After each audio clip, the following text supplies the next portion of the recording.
How's it going, dudes? Picture this, a demon has moved into your apartment and you need to leave, but you're short on cash for a moving truck. Well, in this situation, the only logical course of action is to strike it rich on a game show. But how do you choose which one to go on when there are so many out there? Why, by practicing on a worse version at home, of course. Game show board games are quite an interesting field, as with how successful both of these things are, it was inevitable that they would end up crossing paths at some point. After all, people do enjoy playing along with the show from home, so why not give them a smaller version of the show that they can play with their friends and family?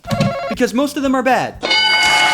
Yeah, the quality spectrum of this genre is a little all over the place. For every decent title, you have a rushed one, a poorly designed one, or a show that just does not work as a board game. So let's jump into the pile and find out which show I need to go on to fix my moving issue by first looking at the most popular game show on television right now.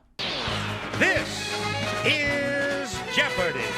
In terms of a game show that would work as a board game, you'd think Jeopardy would be one of the easiest to convert. It's a trivia game where you pick a prompt, answer in the form of a question for money, and try to have the most winnings at the end of the game. Can you find what was wrong with this statement? Oh, there it is! Yes, despite being a trivia game in a market that has mastered those, Jeopardy board games often run into a big issue with their gameplay, as in order for the game to run properly, the game needs a host. After you answer a question, someone is going to need to check if you are right, but unlike other trivia titles, no other players can do that since if you're wrong, they get a chance to respond. So most Jeopardy games require one person to act as the host for the game, not only meaning that the game is impossible to play with two people, but that one person is also spending the entire game not playing the game. In addition to that, some titles don't come with the full question set, don't come with double Jeopardy, or get the entire betting structure of the daily doubles and final Jeopardy wrong. Also, most of these titles don't come with buzzers, huh? But that doesn't mean all Jeopardy games are bad. These two titles have received good reviews, and Electric Jeopardy comes with personal scorekeepers and buzzers, so as long as you have a good host, you should be able to find a good time here. If you aren't feeling the trivia though, then just look 30 minutes prior on the TV schedule and take a spin on America's Game. From Sony Pictures Studios, it's America's Game. Wheel of Fortune is a lot less demanding of its contestants. Simply spin the wheel, guess a letter, and try and solve the puzzle. Most of the games take this structure, where you place a card in here and reveal the sentence as the letters are guessed. Again, a host is required to run this game properly. In fact, it's even worse for the host this time. At least before you get to ask questions. Here, all you get to do is... Yes! Being transparent, the locking a player into being the host rule is going to be a common occurrence, so just assume every game has it unless I say otherwise. But hey, everyone can still enjoy the main draw of Wheel, the wheel. Give it a spin and listen to the iconic sound of the pegs clacking against the stopper. And since the Game of Life practically perfected the spinner design back in the 60s, the Wheel of Fortune games must have taken that design and specialized it towards their game's formula, right? There's no way that most of these titles screwed up the single most iconic part of the game in increasingly worse ways, right?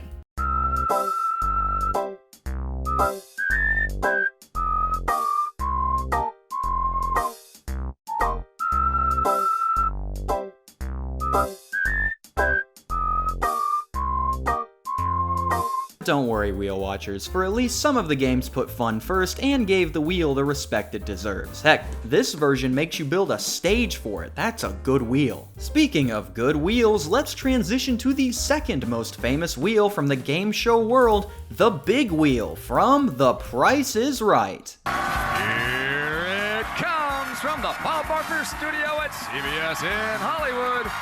It's The Price is Right. The Price is Right is simultaneously a great and awful concept for a board game, as the structure of competing to get through price-based challenges to win the most prizes is a fantastic idea that has resulted in some pretty good PIR video games. However, all of the games for the show were designed with just the show in mind, so transferring them over to a board game version is going to result result in some crunching. Classics like Master Key and Shell Game are going to lose their main appeal, and games like Freeze Frame, Punch-a-Bunch, and Hole-in-One, or 2, are just completely absent from the project. But some of the games can be shrunk down to miniature versions and still work great, carrying all the appeal of the originals, like Dice Game, Cliffhangers, and Plinko. Oh, you want to play Plinko? Here's your precious Plinko now. Look at it and weep. Ugh, I need a palate cleanser. At least I can spin the big wheel to get my spirits up. This is unacceptable. The other games I've shown at least have the excuse of being old. Everything I've shown you here is from the 2004 version. I know we had the big wheel technology because just 4 years later, this beast released. The Price is Right electronic game. Not only do 10 games fit on this tiny screen, but it also comes equipped with a spinnable big wheel and a fully operational Plinko board on the back. Sold. And to close out this segment, let's cover the last of the big 4 game shows dominating the airwaves right now. It's time to play Family Feud! The Feud is a game show mainstay, and with a loop of trying to guess what the survey says for points, you'd think they'd be able to turn this into a pretty great board game.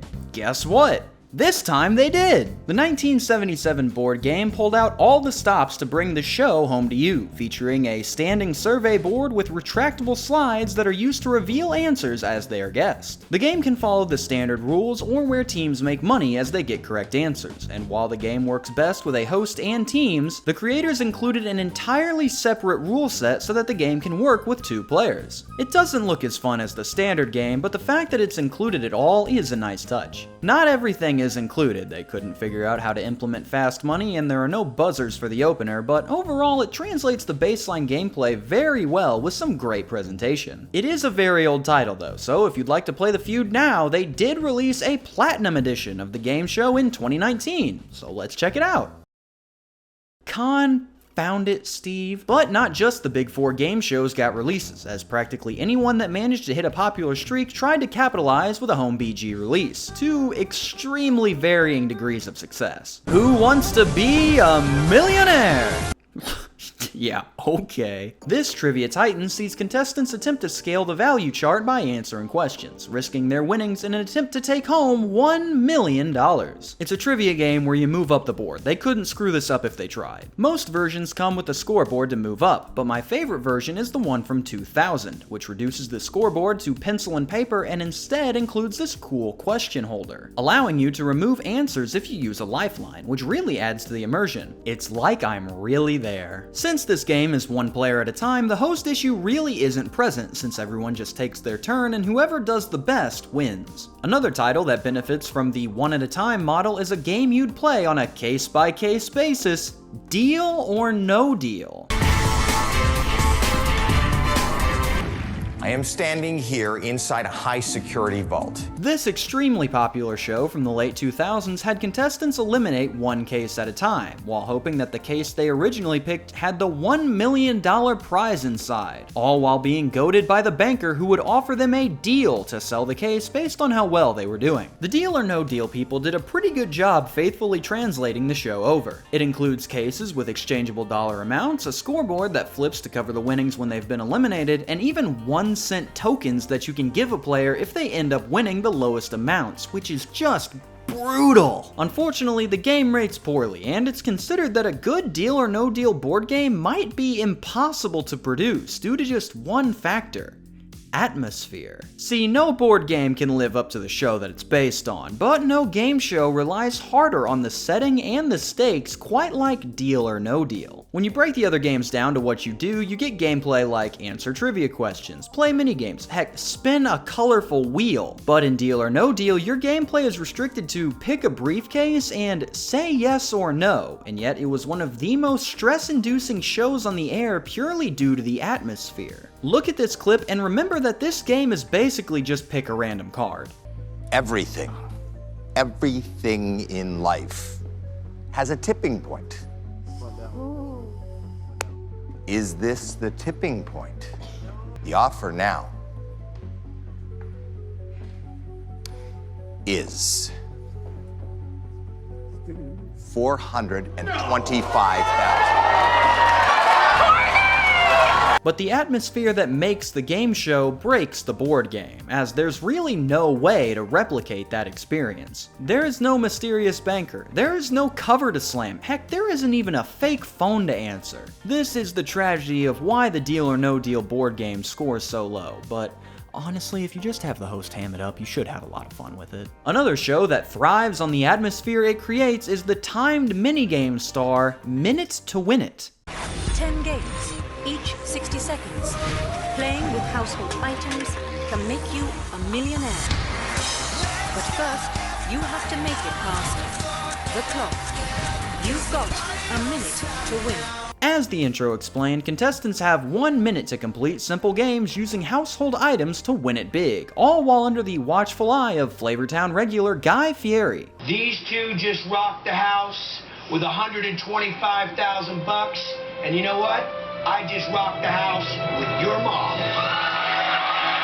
Look, I appreciate what they're going for here, but you can literally build this game yourself with the stuff you have lying around at home. You don't even need to come up with your own games. Nearly every Minute to Win It game intro has been uploaded to YouTube, including what you need for and how you play each one in the original Robo-Lady voice. And seeing as all the components are just cheap stuff you can get at the store anyway, there's really no reason to buy this game. Our next game up is Do You Remember Elementary School?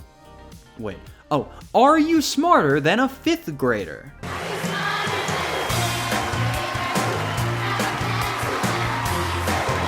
This trivia hit, known in places without the K-12 system as Are You Smarter Than a 10-Year-Old, rolls right off the tongue. Has contestants attempt to answer elementary school questions to win a milli while kids answer the questions alongside them to prove that they are in fact not smarter than a 5th grader. Another trivia game, although this one has players all write their answers down at the same time, and if you use your copy power, you can look at someone else's answer if you think they know it. Also, this game manages to solve the host issue. By using the red decoder, the answer is hidden until everyone gets to write their answer down. Out of everyone to solve this, I was not expecting it to be Jeff Foxworthy. The remaining 3 games are all also trivia, so I'm gonna go rapid fire. 1 versus 100. Try to beat the mob and make the money in an extremely overcomplicated rendition. Cash Cab. Get abducted by Ben Bailey and answer questions before you reach your destination. Since there's no timer, it loses the rushed feeling of the show, and no, Germany, I'm not playing Quiz Taxi. And The Weakest Link. Try to eliminate your friends and make it to the end with this very cool electronic console. This game solves the host issue as it comes packaged with a wearable mask of host Ann Robinson, so whoever is the host is definitely having the most fun.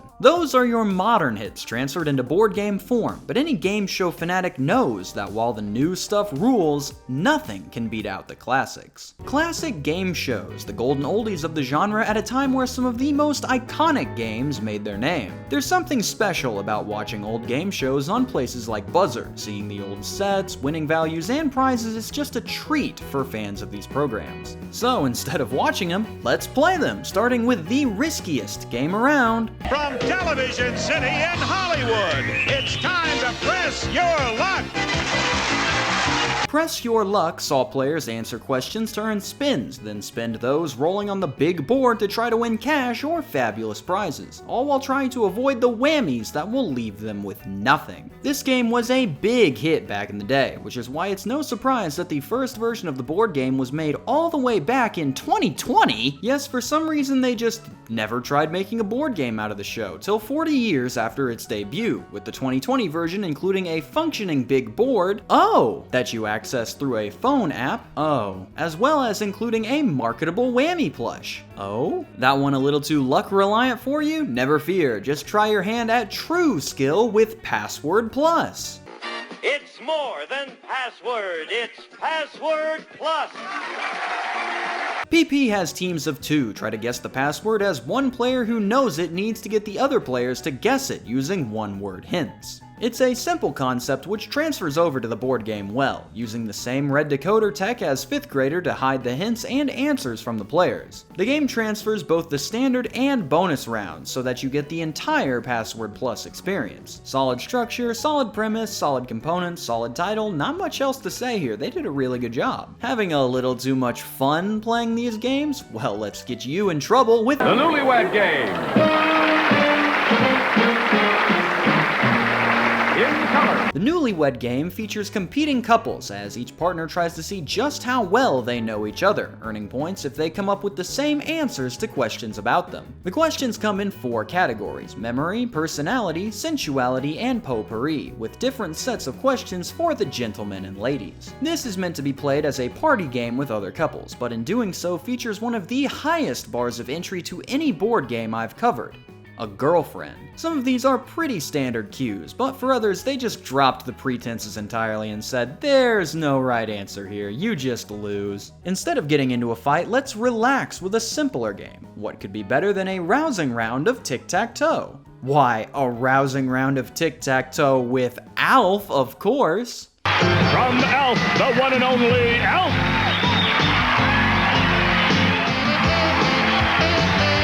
The Hollywood Squares. It's tic-tac-toe, but when you pick a square, the celebrity trapped inside will answer a trivia question, and it's up to you to guess whether their answer is right or wrong. Getting the square if you ask right, or giving it to your opponent if you guess wrong. In the board game, they remove that guess portion and just ask you a true or false question directly with the same stakes. And you win with a tic-tac-toe 3 in a row, or by collecting enough squares. Seeing the main appeal of the show is the Hollywood portion of these squares, the game gives you a chance to hang out with all your favorite celebrities, like in Aught-Real, Michael McDoesn't exist, and Jack All. There's no Hollywood here. The only real person is the host Peter Marshall, and he's only on the box. It's not the Hollywood Squares. If they're generic characters, you're just playing the squares. At least with Power Lunch, I get to see whacked out Oprah. I can play this game with trivia crack and a pencil. And I have officially run out of other games in this segment. See, I've been putting off a classic game show from this group because I like to try to stay neutral in my coverage, and I know that's simply not possible with this last one because I absolutely hate Match Game. As we play the star-studded Big Money Match Game 75. Match Game was, somehow, one of the most popular game show programs from the 1970s, where 2 chumps go head-to-head as host Gene Rayburn reads a message prompt to a panel of celebrities for them to fill in the blank. The contestants then try to guess what the celebrities answered for points. Winner moves on to the money round. Sounds fun, right? Well, take a look at your average Match Game round and remember that I've cut out about 3 minutes of hilarious banter. When King Kong went to the photographers, he was too big to sit on their pony. So instead, Kong blanked the pony. He ate it. He ate the pony. What's wrong with that? But I went a little further than that. I say he belched the pony. He belched the pony. Yes, ate the pony. Ate the pony. I said he would eat the pony instead He would of ate eat the pony. the pony. That's all I know what I wrote. I wrote sat on. That's in the question, isn't it? That's right. Now, hey, don't do that. The Match Game board game carries over the show's gameplay well, carrying survey results and even including a physical panel that can fold to reveal the generic celebrities' results. They even let you participate in the bonus round at the end, something a lot of these other games lack. But it is still Match Game, so you will end up getting hit with stupid answers that limit your potential points. I think the reason I hate Match Game so much is that it's just so dull compared to the other classic games from the era, and takes up a huge chunk of broadcast time on channels that air these old programs, especially when they hit you with the Match Game Hollywood Squares Power Hour. But these more niche shows also got some love from the board game world, so let's jump back to some of the forgotten classics and see what they have to offer their fans at home. Aces high and deuces low. That's right, baby, we're playing Card Sharks. Kings and queens will rarely fight you unless an ace shows up to bite you on Card Sharks. Card Sharks is a 1v1 battle where one contestant will try to guess how many people out of 100 responded to a prompt. It will then fall to the other player whether they think the actual number of people is higher or lower than that guess. Whichever contestant is right will get the chance to play high-low, and if they can make it to the end, they win the match and get a chance to win big in the money cards round. This game is extremely simple to carry over. They got the trivia, they got the cards, they got the boards, they did everything they needed to and not an ounce more. Get yourself a good host and it should be a fun time. Good rendition, moving on. Let's jump way back to the 50s with one of the first game show hits, 21. So right now, let's meet our first two players as Geritol, America's #1 tonic, presents 21.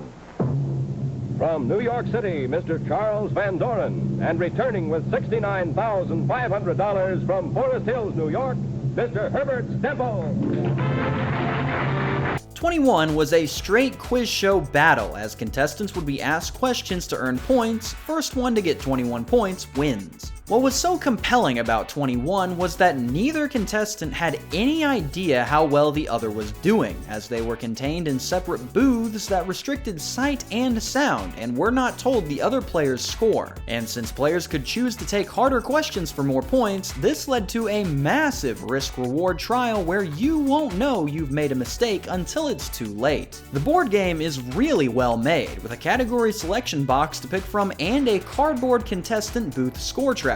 These are some of the best components I've seen yet. Although if you want the true 21 experience, you'll have to separate your players or teams into different rooms so that they can feel the raw stress that the game will cause. And hey, if you want to be really accurate to the show, you can tell one of the teams all the answers beforehand and cause a scandal that nearly destroys the entire game show genre. Speaking of controversy, let's take a look at the hit program Kids Say the Darndest Things. This television program was more of a comedy where the host would interview kids on various real-world topics to hear their responses. But I've included it since the board game takes a similar structure to our other quiz show titles. Players are given a question and some multiple choice answers, and score points if they can correctly guess which response was actually said by a child on national television. You got a girl?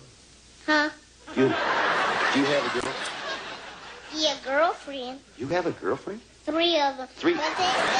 There's also the hot seat questions, where you have to fill in the blank of a child's answer via some hints for even more points. Altogether, a pretty goofy and fun title, but where's all that controversy I mentioned earlier? Oh, it looks like I left off a portion of the game's title. It's actually Kids Say the Darndest Things Family Game with Bill Cosby. Oh, there it is! This game suffers so hard from bad aging that it's hilarious. Look at this word-for-word description from the back of the box. Players score their correct answers on their Bill Cosby scorecards. The first player to completely uncover Cosby wins the game. No, do not do that. But enough of that menace. Let's get positive at the end with Cam's top 3 favorite old game shows, which just so happen to all have board game iterations. Number 3, Classic Concentration. Classic Concentration! Classic Concentration has players attempt to match tiles on the memory board for prizes. As the tiles are removed, they will reveal a word puzzle that players will need to solve in order to win the game and keep their prizes. The game benefits from having a really unique premise, and also being hosted by not only the Alex Trebek, but the Alex Trebek with a killer stash. Yes! Hello, ladies and gentlemen, and welcome to the start of another great week here on Classic Concentration. The game comes with everything you need.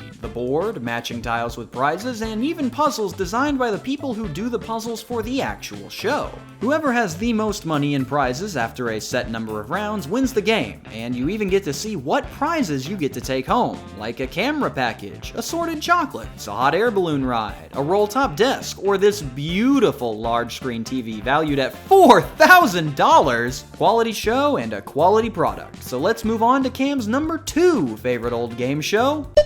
Did you just hear the beep? Well, think of all the fun you could have on Supermarket Sweep. Now listen, next time you and your twin are standing at a checkout counter and you hear the beep, think of the fun you could have on Supermarket Sweep! Supermarket Sweep is probably one of the silliest game show ideas out there, taking place over 3 rounds inside a fake supermarket overseen by game show host GOAT David Ruprecht. The 3 rounds of SS are the opener, where teams play minigames to add time to their counter, the big sweep, where each team runs through the aisles trying to collect as much money and groceries during the time they earned, and the bonus sweep, where the winning team tries to solve riddles and locate products to win $5,000. The entire show is one giant advertisement, with all the products being branded, all the questions being about brands, and most of the bonus items being some giant version of a famous product or mascot. But darn it, the show is just so hectic, stupid, and goofy that it hardly takes away from the experience. But here's a slight issue. Since 2/3 of the game is based around physically running around a supermarket to grab items as a timer ticks down, how the heck are you supposed to make this into a board game? Well, they've tried on 2 occasions, so let's look at the modern version first, released in 2021. This version includes all the specialty question sections for the original and approaches the big sweep by just having you dump a massive amount of shopping items into a big pile in the middle of the table. Players will spend their accumulated time trying to sort through these items to get the priciest ones or items that fill their shopping list, which will grant them a cash bonus. The big sweep winner will move on to the bonus sweep, where they'll have to answer the rhyming riddles with branded products to win $100,000 and, more importantly, the privilege of writing their name in the Isle of Champions. Alright, for $100,000, don't spend big on caviar and truffles. Start off with potato chips and go for the Migos sour cream with a dab of ranch chips. The game can also be enhanced with the same app you use to play the Press Your Luck game, but unlike there, it is not required to play, just adding quality of life improvements like a buzzer and a checkout scanner to total your groceries faster. But how does it compare to the other version, which released a solid 55 years prior back in 1966? This game follows a completely different rule set and structure, highlighted by the fact that this one has a physical board. In the opening round, players aren't competing for time directly, rather trying to guess the prices of items so that they can improve their position on the timer. After that's been decided, the big sweep happens, where players move from checkpoint to checkpoint, adding items to their cart and hoping they get valuable items before time runs out. There is no bonus sweep in this one, it's simply whoever gets the most money from the big sweep wins the game. As for which version is the better game, I'd probably have to go with the newer one. It includes all the modes and even grants a genuine reward if you manage to win the bonus round. However, I'd be lying if I said the older version doesn't carry some appeal due to them trying to incorporate physical shelves that you run through like the show. And with that, we've reached our final game, Cam's #1 favorite and the greatest game show that no one remembers. Sale of the Century, best described as a combination of Jeopardy, Press Your Luck, and Crack, sees contestants try to answer questions to win prizes. That is the basic explanation. In reality, this game has close to 8 different subsegments that happen to shake up the game, constantly keeping the players and audience on their toes. Here's everything a player can expect from one round of Sale. Basic questions, ring in to answer. Get it right, win $5. Get it wrong, lose $5. The instant bargain. Whoever is in the lead will get a chance to buy wonderful prizes at the cost of some of their score. The fame game. Identify the famous person, place, or thing and get a chance at the big board. The big board. Hit your buzzer to stop the lights for a chance to win money, a prize, or add to your score. The instant cash. Whoever is in the lead can give up score equal to their lead for a 1/3 chance at a cash total that increases by $1,000 every time someone refuses it. The speed round. Same as basic questions, but rapid fire over a 60-second time period to end the round. The big money game. Solve 4 puzzles in 20 seconds based on words that are slowly revealed for each one. If you can get all 4 in 20 seconds, you win a cash prize that increases on each consecutive win. You can see why this one didn't last as long as something like Jeopardy. There is just way too much going on here. But let's see how well the board game transfers over all this nonsense into a home release. The board looks like this. Each player gets their own scoreboard in front of them and a piece to mark their score throughout the game. As I imagine, your attention has probably been directed to this giant thing in the middle here, so let me explain. This is the Quizzard, a squid-looking fellow that acts as a buzzer system for your players to ring in, marking the first game since Electric Jeopardy to include one of the most iconic pieces of the game show genre. I'd love to showcase how the Quizzard works live, but unfortunately mine came full of a bonus gift of battery acid, so it doesn't work quite right. Nevertheless, the inclusion of a working 6-person buzzer system really makes this game stand out, along with all the other features included in the game. The instant bargains make your return as these spaces on the board. Whoever reaches each space first in a round will get the opportunity to spend some of their score for prizes that will add to their cash total. What makes these instant bargains great is that they feature real-world prizes on the cards, so instead of just trading points for cash, the host is able to really ham it up to try to convince the player why it is such a great deal. Possible instant bargains include this Canon T70 camera, stunning gold watches from Pierre Cardin, finely crafted decorative birds from Hereford Fine China, $1,000 worth of encyclopedias from World Books, and 15 yards of Caspa 2 100% pure wool Berber carpet from the Feltex International Designer Collection. This disgusting off-yellow carpet not only feels bad to walk on, but looks bad enough to drive any guest right out of the house. This horrific flooring is normally valued at $3,000, but today on Sale of the Century, we're offering it to you for just $15. Decorative knife and Bible not included. Along with the instant bargains, players can also win prizes in the Fame game. There are 2 Fame games in each round, included with the standard questions found in our massive question book. If you get the Fame game right, you get to pick a card from this lesser rendition of the big board, which could net you repeat prizes from the instant bargains, completely new prizes, or money cards that will add directly to your score. Unfortunately, due to technological limitations, they had to cut the instant cash, speed round, and big money round, but everything else here is really good. This is one of the best game show board games out there, especially with how well balanced the game is. Sorry, how well balanced the game would be if they hadn't fumbled it at the 1-yard line. See, instant bargains are great to add to your cash, but you might not want to go too hard on them, since whoever has the highest score at the end of each round will get to take home a winner card that adds a prize to their cash total. As expected, these winner prizes are worth the most. It's a big reward for winning a round, but unfortunately some of the prizes from the winner deck completely shatter the game balance. For example, in a game I hosted, one player managed to put together a string of instant bargains, Fame games, and a winner prize for a final round total of around $12,000. He barely lost the final round to a player that hadn't won a single prize all game, so she was delighted to see that her winner prize was a collection of Tibetan artifacts worth approximately $15,000. And the Tibetan artifacts are only the 5th most valuable prize in that deck. You can also win a motorized camper, a Volvo, and a Jaguar. But these cars are nothing compared to the most bonkers prize from the winner deck. A card that simply grants you $150,000. Where did this number even come from? You can win $50,000 in the show if you manage to win the car, then win the big money game again the next week, so where the heck did they get the idea to add an extra 1 to the front of it? Wouldn't a $50,000 prize make more sense? It's still unbalanced, but based on the prize structure in the show, it would make it the choice for the biggest prize. Then at least the chance of someone drawing a car could keep the game interesting. This is just a baffling instant win card that I really can't wrap my head around its inclusion. If you guys have any ideas, I'd love to hear them. But just remove the broken prizes and you have an absolutely stellar game show board game on your hands. One that made my decision for which show I should go on to win my moving money easy. It's time for me to win my fortune on Sale of the Century. A special thank you to my suppliers, staff, and chefs over at the deli. If you'd like to join the crew, you can take a look using the link in the description below. Signing off, I am Cam Sandwich. Thank you for watching, and have a fantastic day.